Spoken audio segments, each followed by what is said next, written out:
Have more children. That's the message the Cuban government is sending to families as birth rates continue to decline. With the aging population growing, officials are now considering financial incentives to encourage women to have more children. CCTV's Michael Voss has more from Havana. Cuba already offers some of the best childcare support in Latin America. Almost everyone has access to affordable daycare centers, yet many parents here opt to have just one child. The majority of Cuban women work. For Arcelis Verdevia, life is a constant rush, combining both home and a career. I dedicated myself to education, so I delayed having children. I prioritized my degrees and my career. Now I feel I'm past the age of having another child.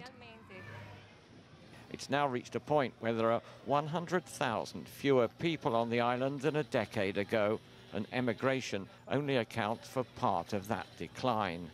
We have programs of family planning since 1964 that we've been using, and the abortion, which is free and universal, and we have access to it since 1962. And also there's a housing problem. The housing problem is really important because once a new couple decides to get married, they don't have a place of their own to live. So this makes it difficult to have a child. This is also an aging population with life expectancies almost on a par with the developed world. More than 18% of the population today are over 60 years old. That's expected to rise to 35% by 2045. In some ways, Cuba is a victim of its own success. With universal healthcare, people are living longer.